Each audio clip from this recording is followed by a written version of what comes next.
வணக்கம் ஃப்ரெண்ட்ஸ், நம்ம இந்த வீடியோ என்ன பார்க்க போகிறோன்னா டிஎன்பிஎஸ்சி ஜனவரி மாதம் நடைபெற்ற தேர்வு, அதாவது வந்து இந்திய அறநிலையத்துறை தேர்வில் வந்து தமிழ் வந்து பார்க்க போகிறோம். இப்போ ஆல்ரெடி நம்ம வந்து பார்த்தீங்கன்னா மேக்ஸ் வந்து ஜனவரி மாதம் நடைபெற்ற 3 எக்ஸாம் நடந்தது டிஎன்பிஎஸ்சியில். அந்த 3 எக்ஸாமுக்குமே வந்து மேக்ஸ் ஸ்கூல் புக் ஃபுல்ஃபுடியாக போட்டிருக்கோம். அந்த வீடியோ போய் பாருங்கள். கண்டிப்பாக உங்களுக்கு குரூப் 4 படிக்கணும் யூஸ்ஃபுல்லாக இருக்கும். இதில் வந்து பார்த்தா தமிழ் பொறுத்த வரைக்கும் 100 கொஸ்டின் கேட்டிருப்பாங்க. அந்த 100 கொஸ்டினில் வந்து இப்போ ரீசெண்டாக 2023 மற்றும் 2024 இந்த ஒரு 4 டாபிக் வந்து ரிப்பீட்டடாக கேட்டுகிட்டே வராங்க. இதெல்லாம் வந்து ஒரு 5 வருஷத்துக்கு முன்னாடி இந்த டாப்பிக்லாம் கேள்வியே கேட்க மாட்டாங்க. இப்போ வந்து புதுசாக இந்த 2 வருஷமாக இந்த 4 டாப்பிக்கும் மினிமம் ஒவ்வொரு டாப்பிக்லேருந்து 2 கேள்வி இல்லை 3 கேள்வி கண்டினியூஸாக வந்துகிட்டே இருக்குது. அதன் அடிப்படையில் குரூப் 4 தமிழுக்கு யூஸ்ஃபுல்லாக இருக்கிற 3 டாபிக் பற்றி தமிழ் பார்க்க போகிறோம். கண்டிப்பாக உங்களுக்கு யூஸ்ஃபுல்லாக இருக்கும்னு நான் நினைக்கிறேன். ஃபஸ்ட்டு கேள்வி வந்து பார்த்தீங்கன்னா இந்த விடை மற்றும் வினா வகை சொல்லும் பற்றி டாபிக் இருக்குது. இது வந்து புது புக்கிலே இருக்குது, பழைய புக்கிலும் இருக்குது. நீங்கள் ஸ்கூல் புக்கு புது புக்கு பழைய புக்கு நல்லா படித்து நல்லா உங்களுக்கு தெளிவாக புரியும்.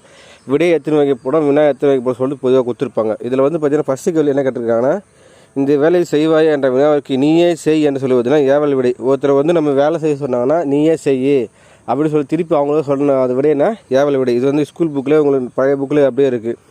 கடைத்தேர்வு எங்குள்ளது என்ற வினாவிற்கு இப்பக்கத்தில் உள்ளது என கூறுவது சுட்டு விடை. சுட்டு விடை என்னென்னா, ஒருத்தர் உங்களை கேள்வி கேட்கும்போது கரெக்டாக சுட்டி அதாவது சுட்டி காட்டி சொல்லும் போது இந்த இடத்துல இருக்குது, இந்த லேண்ட்மார்க் இந்த இடத்துல இருக்குது நம்ம சொல்லும் பார்த்தீங்களா, அப்படி சொல்கிறது தான் சுட்டு விடை.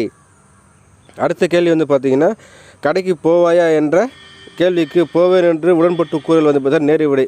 நான் கடைக்கு போகிறேன் அப்படி சொல்லிட்டு சொன்னால், இல்லை நான் போவேன் அப்படி நான் போய் வரேன் சொல்லிட்டு நீ சொன்னீங்கன்னா அதான் வந்து பார்த்தீங்கன்னா நேர் விடை. ஒரு கேள்வி கேட்டால் அது நேராக பதில் சொல்லத்தான் நேர் விடை. கண்டிப்பாக இந்த டாப்பிக்கிலிருந்து மினிமம் வந்து இப்போலாம் அடிக்கடி கேள்வி ஆரம்பிச்சு. இப்போ வந்து இதுலேருந்தே வந்து 3 கேள்வி வருது. விடையிலேருந்து 3 கேள்வி கொஸ்டின் கேட்டிருக்காங்க.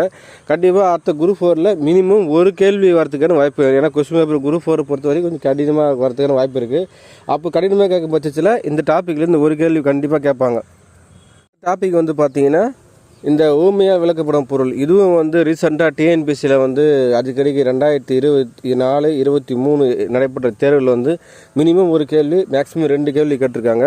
இதில் முதல் கேள்வி பார்த்தீங்கன்னா, பாரதியின் பாடல்கள் அனைவருக்கும் எளிதில் பொருள் விளங்கும் அப்படி சொல்லிட்டு கொடுத்துருக்காங்க. என்னென்னா இதுக்கு வந்து எப்படி கேட்டோம், உள்ளங்கை நெல்லிக்கனி போல் அப்படி சொல்லிட்டு நம்ம எல்லாமே ஈஸியாக இருக்கும் அப்படி சொல்லிட்டு நம்ம படிப்போம்.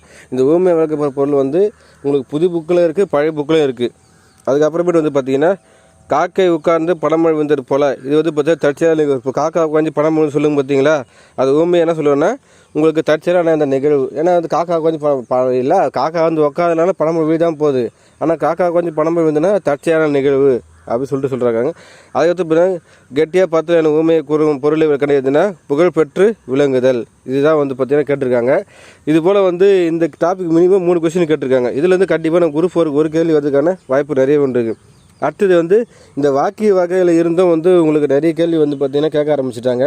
எவ்வகை வாக்கியம், தனிமொழி வாக்கியமாக, பேர்வழி வாக்கியம், செய்தி வாக்கியமாக, கட்டளை வாக்கியம் சொல்லிட்டு நிறைய கொடுத்துருக்காங்க. இந்த வாக்கிய வகையெல்லாம் கொஞ்சம் இடைப்பட்ட காலத்தில் எக்ஸாமில் கேட்காதுந்தாங்க, மீண்டும் வந்து கேட்க ஆரம்பிச்சிட்டாங்க. கண்டிப்பாக குரூப் 2024 இதுலேருந்து ஒரு கேள்வி வரதுக்கான வாய்ப்பு நிறைய இருக்குது. ஃபஸ்ட்டு கேள்வி வந்து பார்த்தீங்கன்னா, பள்ளிக்கு புத்தகங்களை வருவித்தார். பள்ளிக்கு புத்தகங்கள் வருவித்தார்னா அவர் வர வச்சார், வேறு ஒருத்தர் மூலியமாக வர வச்சார். அப்போது பிறைவினை வாக்கியம். அப்போ பள்ளிக்கு புத்தகம் வாங்கினார்னா தன்வினை வாக்கியம். என்னென்னா பள்ளிக்கு புத்தகங்கள் வர வைத்தார்னா உங்களுக்கு வருவித்தார்னா வெளியிலேருந்து வர வச்சார் வேற ஒரு மூலியமாக. அப்போ பிறரை கொண்டு முடிவது அதுனா வாக்கியம் நம்மளுக்கு பிறைவினை வாக்கியம். அதுக்கடுத்து வந்து கேள்வி வந்து பார்த்தீங்கன்னா, தந்தை மகனை நன்றாக படிக்க வைத்தார். எவ்வகை வாக்கியம்னா பிறவினை வாக்கியம். இதுதான். ஏன்னா அப்பா வந்து மகனை நல்லா படிக்க வைக்கிறார். ஏன்னா பிறரை கொண்டு முடிந்தாலும் என்ன வாக்கியம் நம்மளுக்கு பிறைவினை வாக்கியம். நல்லா புரிஞ்சுங்க. அப்பா மகனை படிக்க வைத்தார், தன் மகன் நன்றாக படித்தார்னா தன்னினை வாக்கியம். தந்தை மகனை நன்றாக படிக்க வைத்தார்னா பிறைவினை வாக்கியம். அப்பா வந்து பையனை வந்து நல்லா படிக்க வச்சார், அப்போ பிறைவினை வாக்கியம் அப்படின்னு சொல்லிட்டு. இந்த வாக்கியம் ரொம்ப ரொம்ப ஈஸி தான், நீங்கள் ஸ்கூல் புக்கில் பேச தெரியும். எவ்வகை வாக்கியம்னா கீழே கொடுத்துருப்பாங்க, 4 கொடுத்துருக்காங்க. உள்ளே பேசிக்கொண்டு இருப்பவர் யாருன்னா பெயர் பட்டியலை வாக்கி தொடரு, பூக்களை பறிக்காத கட்டளை தொடரு. ஏன்னா பூக்களை பறிக்காதீங்க அப்படி சொல்கிறது கட்டளை தொடரு. எவ்வளோ உயரமான மலை வந்து வினா தொடர். எவ்வளோ உயரமான மரம்னா உங்களுக்கு வந்து உணர்ச்சி தொடர் வரும். இது நாற்காலி, அவன் மாணவன், இது வந்து தொடர் வராது. அப்போ எது கரெக்ட்னா பூக்களை பறிக்காது வந்து கட்டளை தொடர். இது போல் கேள்வியெல்லாம் வந்து வாக்கிய வகையெல்லாம் கண்டிப்பாக உங்களுக்கு அடிக்கடி கேட்டுகிட்டே வராங்க. கண்டிப்பாக நீங்கள் படிங்க. மினிமம் ஒரு கேள்வி வருது. அடுத்த கேள்வி என்னென்னா, விடைக்கேற்ற வினை அமைத்து எழுதுக. இது வந்து இப்போ ரீசெண்டாக கேட்குறாங்க. விடைக்கேற்ற ஒன்று கேள்வி கொடுத்துட்டு விடைக்கேற்ற வினை அமைக்க சொல்கிறாங்க. அதுக்கப்புறமேட்டு வந்து என்னென்னா உங்களுக்கு ஒரு பாட்டு மாதிரி கொடுத்துட்டு அதில் பாட்டு வரி என்ன பொருள் கேட்குறாங்க இந்த மாதிரி கேட்டுறாங்க. ஊமையை விளக்கப்பட பொருள் மாதிரி இது புதுசாக கேட்க ஆரம்பிச்சிட்டாங்க. இது பழசு கேட்டுருந்தாங்க, ஆனால் இப்போ திருப்பி கண்டினியூ பண்ணுறாங்க. பானையின் வெற்றிடமே நமக்கு பயன்படுகிறது. புரியுதுங்களா? பானையின் வெற்றிடமே நம்மளுக்கு பயன்படுகிறதுனா பானையின் எப்போது நமக்கு பயன்படுகிறது அப்படின்னு சொல்லிட்டு கேட்குறாங்க. பானையின் வெற்றிடமே நம்மளுக்கு பயன்படுகிறது. அப்போ பானையின் எப்பகுதி நமக்கு பயன்படுகிறது அப்படி சொல்லிட்டு கேட்குறாங்க. இதுதான் வந்து ஈஸியாக தான் இருக்கு. நம்ம படித்து பார்த்தாலே மேக்ஸிமம் புரிஞ்சிக்கலாம். அதுபோல் கேள்வி தான் கேட்டுறாங்க. அதை விட கேட்ட விண்ணத்தை கேட்குறேன். தமிழர் பண்பாட்டில் வாழை இலைக்கு தனித்த இடம் உண்டு அப்படி சொல்லிட்டு கேட்குறாங்க. அப்போ அடுத்து என்ன, தமிழர் பண்பாட்டு எதற்கு தனித்த இடம் உண்டு, இதுதான் கரெக்டு. வாழை இலையில் அதிகம் கிடைக்கும் மாநிலம் இது தப்பு வராது. ஏன்னா விடைக்கிற வாழை இலை எதற்கு பயன்படுத்தி இது வராது, தமிழர் பண்பாடுனால இது வராது. அப்போ என்ன வரும், தமிழர் பண்பாட்டில் வாழை இலைக்கு தனித்த இடம் உண்டுன்னா அப்போ தமிழர் பண்பாட்டில் எதற்கு தனித்த இடம் உண்டு தான் கரெக்டு. வாழை இலைக்கு அதை படித்து பார்த்துட்டு அப்படியே நம்ம வரணும். படித்து கண்டினியூஸாக நம்ம வரணும்.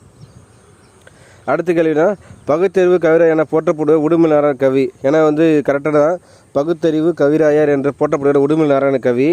இது வந்து அடுத்து எப்படி கேள்வி, யார் பகுத்தறிவு கவிராயர் என்று போற்றப்படுபவர் அப்படின்னு சொல்லிட்டு கேட்டால் கண்டிப்பாக அதான் வந்து விடை கேட்ட வினாவாக இருக்கும். இதுபோல் வந்து விடை கேட்ட வினா வந்து 3 கொஸ்டின் கேட்டிருக்காங்க. இதில் பொறுத்த வரைக்கும் மேக்ஸிமம் எல்லாமே வந்து 3 கேட்டிருக்காங்க. அப்போது அந்த 3 கொஸ்டின் இந்த மூணு கொஸ்டினாக ஒரே டாப்பிக்லேருந்து கேட்டிருக்காங்க. கண்டிப்பாக குரூப் 4ல் அவ்வளோ ஈஸியாக கேட்க மாட்டாங்க. ஒரு கேள்வி கண்டிப்பாக கேட்கறதுக்கான வாய்ப்பு இருக்குது. கேள்வி வந்து மிக மிக முக்கியமான கேள்வி. கண்டிப்பாக வந்து இதிலேருந்து மினிமம் 2 கேள்வி வர்றதுக்கான வாய்ப்பு கன்ஃபார்மாக வரும். 2023 மற்றும் 2024 இந்த டாப்பிக்லேருந்து கேள்வி கேட்காத கொஸ்டின் பேப்பர் கிடையாது. தமிழில் இந்த வேர்ச்சொல்லை கொடுத்து வினைமுற்று, வேர்ச்சொல், வினைச்சொல் எல்லாமே ஃபுல்லாக கேட்டிருக்காங்க. வேர்ச்சொல்லின் படி வினைமுற்றை காண்க. அப்போ வேர்ச்சொல்லின் படினா இதை வந்து பாடி, இதான் வந்து பாடினால் அப்படி சொல்லிட்டு நம்ம, ஏன்னா வினைமுற்று வந்து பாடினால். எப்பவுமே வேர்ச்சொல் எப்படி வரும், நம்மளுக்கு கட்டளை சொல்லாக மட்டுமே வரும். அடுத்த கேள்வி என்ன, கீழ்கண்டவற்றில் ஏவல் வினைமுற்று செயல் எது அப்படி கேட்டிருக்காங்க. ஓடு. ஏவல் வினைமுற்று செயல்னா ஓடு. அதுக்கடுத்தது வந்து பார்த்திங்கன்னா நெக்ஸ்ட்டு வந்து விளைவது வேர்ச்சொல்லி தருகின விலை. எப்படின்னா கட்டளை சொல்லாக மட்டுமே வேர்ச்சொல். வருக வேர்ச்சொல் தருகின வா. அரியோன் என்ற வேர்ச்சொல்லுக்குன்னா அரி. எப்போவுமே வேர்ச்சொல்லை பொறுத்த வரைக்கும் மேக்ஸிமம் கட்டளை சொல்லாகவே மட்டுமே வரும். நம்ம கண்டிப்பாக ஸ்கூல் புக்கில் சம்மை பற்றி ஃபுல்லாக இந்த இலக்கணம் பற்றி ஸ்கூல் புக்கில் நிறைய கவர் ஆகுது. நீங்கள் ஸ்கூல் புக்கில் புதுசாக படிக்கிறவங்க கண்டிப்பாக படிங்க. உங்களுக்கு ரொம்ப ஈஸியாக எளிமையாக இருக்குது. வேர்ச்சொல்லை கொடுத்து வினைச்சொல், வினைமுற்று நீங்கள் கண்டுபிடிச்சா கண்டிப்பாக ரொம்ப ரொம்ப ஈஸியாக இருக்கும். அடுத்து வந்து பொருள் பல சொற்களை கொடுத்துருக்காங்க. கொத்து, தாறு, கதிர், சீப்பு இதெல்லாம் வந்து குலை வகைகளை சொல்லிட்டு கொடுத்துருக்காங்க. அப்புறம் ஒரே பொருள் தரும் பல சொற்கள் வந்து மலைக்குகை. இதெல்லாம் வந்து ஸ்கூல் புக்கில் புதுசாக கேட்ட கொஸ்டின் தான். மேக்ஸிமம் எல்லாமே வந்து உங்களுக்கு ஸ்கூல் புக்கில் கவரும். ஸ்கூல் புக்கில் இலக்கணம், இலக்கியம், உரைநடை ஃபுல்லாகவே நீங்கள் ஸ்கூல் புக்கு படித்தாலே போதும். தமிழை பொறுத்த வரைக்கும் 100க்கு 100 நீங்கள் கண்டிப்பாக நீங்கள் எடுக்கணும். 100க்கு 100 எடுத்தால் மட்டும்தான் இப்போ இருக்கிற காம்படிஷனில் உங்களால் வந்து வேலை வாங்க முடியும். அதை மனசில் வச்சுன்னு ஃபுல்லாக படிங்க. இந்த வேர்ச்சொல்லை ரொம்ப ரொம்ப முக்கியம். வேர்ச்சொல் வந்து மினிமம் 2 கேள்வியில் 3 கேள்வி வரும்.